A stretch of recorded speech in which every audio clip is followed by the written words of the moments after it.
자, 이 같은 에브라임 지파의 말도 되지 않는 불평과 그리고 시비를 거는 데 대해서 입다는 어떻게 반응합니까? 입다는 자신에게 싸움을 걸어오는 에브라임 지파에 대해서 전쟁으로 맞불을 놓습니다. 자, 사사기 12장 2절로부터 4절에 보면 입다가 길르앗 사람을 다 모으고 에브라임과 싸웠으며 전쟁에 돌입하는 입다의 모습을 성경이 보여주죠. 사실 이 같은 일은 기드온도 똑같이 당하였습니다. 사사기 8장에 나와 있는 것처럼 에브라임 지파의 그 불평으로 인하여 공동체 분열의 위기에 휩싸이게 되었죠. 그런데 기드온은 에브라임 지파를 잘 달래서 전쟁을 피합니다. 사사기 8장 2절로부터 3절에 보면 하나님이 미디안의 방백 오렙과 스앱을 너희 손에 넘겨주셨으니 내가 한 일이 어찌 능히 너희가 한 것에 비교되겠느냐 하니라. 기드온이 이 말을 하매 그때에 그들의 노여움이 풀리니라. 보십시오. 똑같은 일을 기드온 시대에도 이렇게 행하였죠. 그런데 기드온은 에브라임의 그 불만을 수용합니다. 왜요? 공동체의 연합과 일치와 하나됨이 더 중요하였기 때문에 자신의 기분을 내려놓고 상한 마음을 접어놓고 에브라임의 끝물 포도가 아비에셀의 만물 포도보다 더 낫다. 그들의 공적을 세워주며 그들의 마음을 풀어주는 일에 힘을 쏟습니다. 반면에 입다는 어떻습니까? 에브라임 지파의 어이없는 그 불평과 그 불만에 대해서 오히려 분노하며 그들과 전쟁을 불사하는 선택을 행하죠. 그렇다면 왜 입다는 기드온과 달리 참지 못한 것일까요? 그 이유는 자신이 옳고 정당하다는 생각이 강하였기 때문입니다.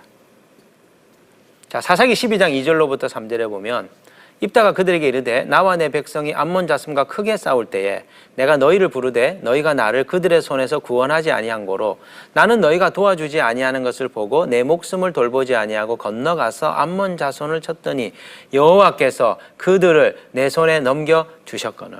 지금 이 암몬과의 전쟁에서 하나님이 도와주셔서 입다가 승리했습니다. 이것은 입다의 정당성을 하나님이 지지한다는 것이죠. 그런데 에브라임 지파 사람들이 와서 입다에 대하여 문제를 지금 제기하고 있는 것입니다. 입다는 에브라임을 전쟁에 불렀습니다. 그러나 그들이 오지 않았고 그런 점에서 입다는 잘못이 없는 거죠. 분명히 입다는 정당합니다. 오히려 누가 부당한가요? 에브라임이 부당하죠. 또 입다는 암몬과의 전쟁에서 승리했습니다. 하나님께서 자신을 옳다고 인정해 주고 있다는 것이죠. 그런데 여기서 입다가 간과한 중요한 사안이 하나 있죠.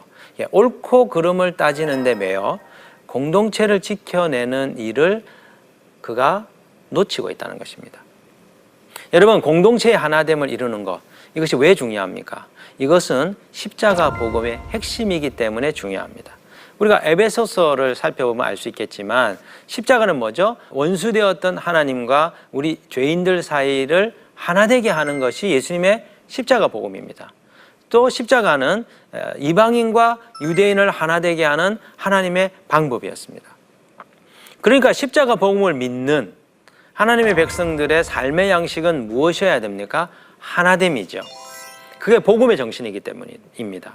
그런 점에서 옳고 그름을 따지는 것보다 더 중요한 것이 사랑으로 공동체를 지키는 것이죠. 왜요? 십자가 복음은 하나됨을 추구하기 때문입니다. 또 하나 입다가 참지 못하고 전쟁을 하는 또 하나의 이유가 있습니다. 그것은 그의 마음 안에 치유되지 못한 분노와 혈기 때문이죠. 그는 왜 분노를 다스리지 못하고 있습니까? 그 중요한 요인 중에 하나가 무엇이냐면 오늘 본문 앞문맥에 나와 있는 자신의 외동딸이 자신의 서원으로 인하여 비참하게 죽게 되는 사건을 겪었기 때문입니다. 이런 상황 속에서 필요했던 것이 무엇이냐면 공동체가 옆에서 지켜주고 격려하고 도와주는 일이었을 것입니다. 그런데요, 안타깝게도 그는 공동체의 지원을 전혀 받지 못하죠. 왜 그렇습니까? 길르앗 공동체 역시 치유가 필요한 미성숙한 공동체였기 때문입니다. 지금 한번 보십시오. 사사기 12장 4절에 보면 입다가 길르앗 사람을 다 모으고 에브라임과 싸웠으며 길르앗 사람들이 에브라임을 쳐서 무찔렀으니 이는 에브라임의 말이 너희 길르앗 사람은 본래 에브라임에서 도망한 자로서 에브라임과 므낫세 중에 있다 하였습니다. 지금 보십시오. 길르앗 사람들은 오랜 기간 동안 에브라임 사람들의 멸시와 무시를 당하며 살고 있었습니다. 너희는 에브라임에서 도망친 자들이야. 너희는 에브라임과 므낫세에 빌붙어 사는 자들이야. 이 같은 모멸감을 당하면서 그들의 자존감은 점점 낮아지게 되었고, 그리고 같은 동족이었음에도 불구하고 에브라임 사람들에 대한 그 유감이 그들의 마음속에 깊이 자리 잡고 있었던 것이죠. 그래서 에브라임 사람들이 입다에게 불만을 표현하고 전쟁의 위기로 치달을 때 길르앗 사람들이 그것을 막아내지 않고 도리어 그 에브라임을 치는 일에 그들이 앞장서게 되는 것입니다. 여기서 우리가 배울 수 있는 교훈이 무엇일까요? 에브라임 족속의 무시와 멸시, 아주 작아 보이는 일이죠. 그런데 이것이 결국 전쟁이라고 하는 큰 문제로 이어졌다는 것입니다. 사실 우리 안에는 조그만한 상처들이 많이 있습니다. 시기, 질투, 우울함, 그리고 미워하는 마음들. 이건 작은 감정에 불과합니다. 하지만 이런 것들을 오랫동안 방치하게 될 때 내면의 작은 상처가 아주 심각한 문제를 야기한다는 것을 오늘 이 본문이 보여주는 것이죠. 이혼의 문제라든지, 그리고 가족 간의 이 관계가 깨어지는 문제라든지, 재산상의 분쟁이 일어나는 일들이라든지, 이 모든 것들이 감정이 상하여서 비롯되는 일들이 굉장히 많이 있습니다. 이런 점에서 우리 사회에 갈등이 많고 분열이 많고 또 한국 교회 안에 나눔이 많은 이런 상황에서 절실한 사역이 무엇인가? 그것은 우리 내면에 있는 상처를 치유하는 사역, 상처 입은 치유자들을 만들어내는 일들이 절실하다는 것이죠. 자, 오늘 이 본문에 보면은 입다의 마지막 사적이 기록되어 있습니다. 사사기 12장 7절에 보면 입다가 이스라엘의 사사가 된 지 6년이라 길르앗 사람 입다가 죽음에 길르앗에 있는 그의 성읍에 장사되었더라.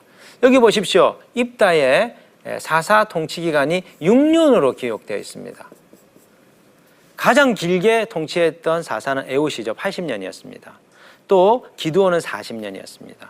대다수의 사사들이 장기간 사사로서 통치한 데 반해 입다는 아주 짧은 기간 동안 사사로 활동했다는 것을 보여주는 것이죠. 그렇다면 왜 입다의 통치는 짧게 끝난 것일까요? 그 이유는 그가 전쟁을 잘 하였지만, 그가 암몬과의 전쟁에서 이스라엘을 구원하는 일을 하였지만 공동체를 세우는 일에 그가 실패하였기 때문입니다. 사사로서 가장 중요한 임무가 무엇입니까? 이스라엘을 이방의 압제로부터 구원하는 것이죠. 공동체를 구원하는 것입니다. 그런데 그는 암몬과의 전쟁에서 공동체를 지켜내고 구원하는 일에 성공하였으나 그러나 공동체 내부에 있는 내분을 막아내는 일에서는 실패한 것이죠. 지지난 시간에 저희가 살펴본 것처럼 사사 돌라와 야엘은 아비멜렉의 그 권위주의로 인하여 발생한 내전을 잘 수습하고 이스라엘 공동체를 회복시키고 재건시키는 일을 성공적으로 마무리했었습니다. 그러나 지금 입다는 도리어 이스라엘을 내란으로 내분으로 몰고 감으로써 4만 2천 명이 사망하는 비극적인 결과를 초래한 것이죠. 한마디로 그는 사사로서의 역할을 안타깝게도 잘 수행하지 못한 그런 인물로 지금 본문이 기록하고 있습니다. 오늘 많은 교회의 지도자들이, 오늘 많은 선교단체의 지도자들이 여러 가지 일들을 수행하고 여러 가지 업적들을 남기지만 그 공동체에 있는 형제자매들의 마음을 상하게 하고 힘들게 하고 도리어 사역에 대하여 회의감을 가지게 하는 리더십을 발휘하는 경우들이 많이 있습니다. 우리는 공동체를 깨트리는 리더십이 아니라 상처 입은 자를 치유하는 영적인 리더십으로 공동체를 하나 되게 하고 공동체를 회복시키고 세우는 사역의 방향으로, 삶의 방향으로 나아가야 된다는 것이죠. 자, 오늘 이 말씀을 마무리하면서 세 가지 정도 우리 적용해 볼까요? 첫 번째로 우리 마음속에 일어나는 우월감이나 시기와 질투, 상한 감정들을 가볍게 여기지 않고 이 부분을 신중하게 다루어 우리의 영적 생활에 걸림이 되지 않도록 하면 좋겠습니다. 두 번째, 나보다 남을 낮게 여기고 나의 옳음을 인정받는 데 집중하기보다 공동체의 연합과 하나됨에 더 힘쓰는 성숙한 삶이 되었으면 좋겠습니다. 세 번째, 상처 주는 사람이 아니라 상처를 치유해 주는 사람이 되어서 이 땅에 진정한 하나님의 나라를 이루어가는, 있는 곳곳마다 공동체를 치유하고 회복시키는 하나님 나라의 아름다운 열매를 맺는 삶을 저희가 추구했으면 합니다. 다음 시간에는 사사 삼손의 이야기, 삼손의 결혼에 대해서 공부해 보겠습니다. 지금까지 함께해 주신 여러분 감사드립니다.